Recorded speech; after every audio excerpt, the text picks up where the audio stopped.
Well, hello, everybody, and welcome to our second annual Metastatic Breast Cancer Conference, all about education, empowerment, and support for you, the metastatic breast cancer patient. I am, I can't tell you how thrilled I am to be here with you in year number two. So, this is the second time that we've been able to put this together. Of course, we're in a little bit of a different kind of year, but nonetheless, we are once again bringing what I think is going to be such an exciting day to all of you to learn, to engage, and to connect. Let me start off by giving you a little bit about my history and how I got involved with Komen. So some of you may know I got involved with Susan G. Komen. I think it's almost about 3 years ago now, where Suzanne Corson approached me if I would be interested in speaking at one of the conferences. And I spoke. And shortly after that, I met with her again, and she said, would you be interested in maybe being on the board for New Jersey? And I thought about it for a brief minute. And in thinking about it, I had said to Suzanne, I would be interested if you're interested in what I have to say, because I live with stage 4 metastatic breast cancer. And I have a lot of thoughts, a lot of ideas, and a lot of feelings about the community that I am forever a part of. And Suzanne didn't even hesitate. And she said, absolutely, that's exactly what we want. And over the last, I'd say, 2 years of being heavily involved with Komen, I have seen them walk that walk and talk that talk. When we first sat down and put pen to paper for our first annual metastatic breast cancer, it was all about, Melissa, what is this community in need of? What's missing? What would matter most?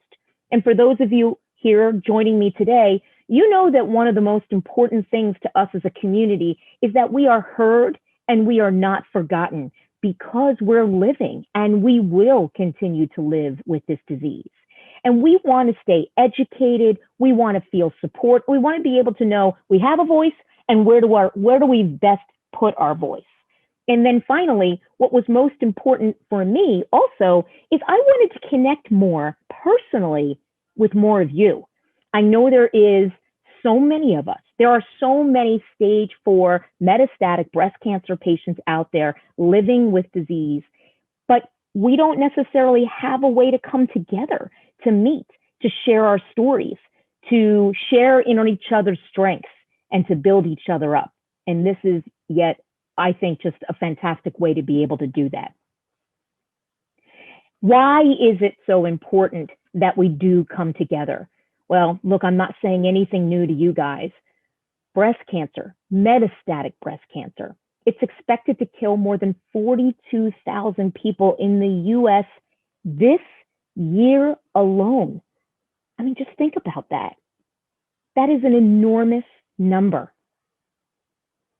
In the US, 115 lives are lost to metastatic breast cancer every single day. And I know all of you out there right now listening to this, it just rings home to you. It is too personal. We don't want to make those numbers go up. We want to see that number come down. So we know that metastatic breast cancer is expected to kill more than 42,000 people in the US this year alone. We know we call it stage 4. There are only 4 stages of cancer. Metastatic is stage 4. And what is it? It's basically breast cancer that has spread beyond the breast to other organs in the body, most commonly bone, lung, liver, brain. And if you're like me, when you meet more people like yourself, stage 4, you sort of start speaking the language, almost like living in New Jersey, right? So for those of us that live in New Jersey, you think, hey, what exit do you live off of? For me, I've met people that also have stage 4, and the conversations quickly go to, oh, really? Well, where is it in you? Well, for me, it's bones and liver. And automatically that creates your connection. It is estimated that more than 168,000 US women and an unknown number of men, because this is also attacking men, have metastatic breast cancer. African American women, They are more than 40% more likely to die from breast cancer than Caucasian women. That number, that percentage is ridiculously huge. And breast cancer is the leading cause of death among Hispanic women. So what do we want to do today? I just gave you guys some numbers that might make the hair on your arm standing up. And that's okay, because I so want to stress to you that this is huge. Our metastatic breast cancer community is big, and every day it gets bigger and bigger, and that's not good. So today, I want you to buckle up and buckle in and start to educate yourself. We have a phenomenal lineup available to you. 1, the metastatic breast cancer research update. 2, the ER positive breast cancer update. We're also got a HER2 positive breast cancer update and a triple negative breast cancer update, which I know is huge for many folks. There's been so much research done in that ER positive and the HER2 positive.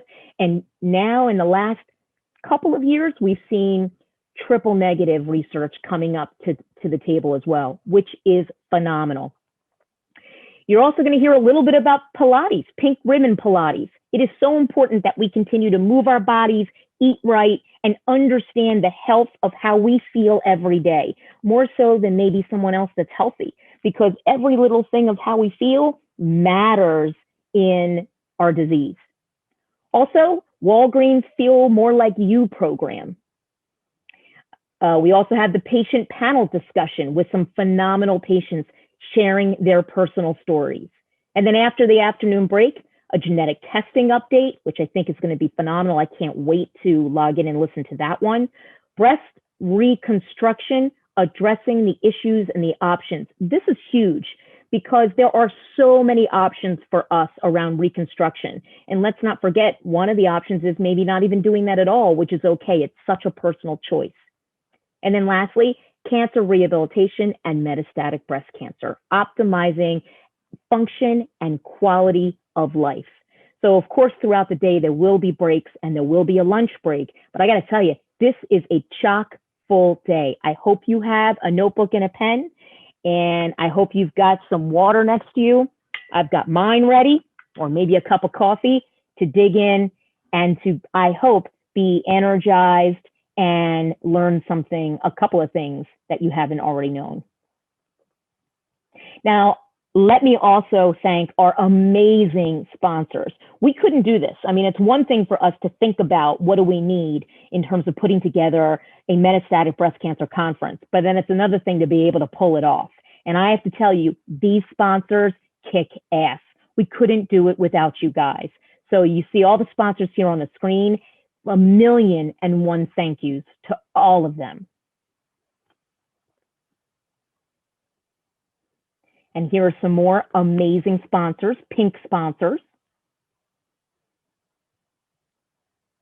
So what do I need you to do right now? Okay, here's where I get a little techie. I want you all to check your internet connection. Use the recommended browser, follow the rules, okay? Explore the virtual platform beforehand. Download the app or visit the website, whatever is more comfortable for you, and familiarize yourself with the platform and the different resources. What's really helpful, what I always like to do, review the agenda, check out the speakers' bios, get to know them a little bit beforehand. Set up your attendee profile and explore attendee profiles of others. This is really, really important. I'm personally going to ask you to do this. Because again, I'm in it to also connect with all of you. And the only way that we can best connect with each other is if our profiles are up to date and really reflect who we are. So take some time and do your attendee profile upright. Use the community boards to connect with each other. Use them. That's what they're there for. And please, those sponsors, they are amazing. The sponsors support us. The sponsors are here for us. So they have an exhibitor hall where they've got all their great stuff in there. Take some time and visit the sponsor exhibitor hall. Set aside dedicated time to attend the sessions and to network. Don't just, sit down on a whim and get started on it. block off some time in your day and on your calendar for some me time. We all need me time in a variety of ways, whether that is physical, whether that is mental, spiritual. This is your Komen me time. So block it off so that you can attend these sessions all in and meet your other attendees. And lastly, participate, participate, participate. Look, this is for you. So your voice matters. What you think matters. The Q&A, the networking opportunities. If you listen to one of the speakers and you want to know more about something, ask. If you listen to somebody and you think, I don't think I understood that, ask for clarity, seek for clarity. And again, get out there and meet more folks like you. Because again, there is nothing more uplifting than the power in numbers. It is a strength beyond measure. Finally, if you are having login issues to the virtual or networking sites, please contact info@komennewjersey.org. And that is it. So are you ready to have fun? I'll see you online.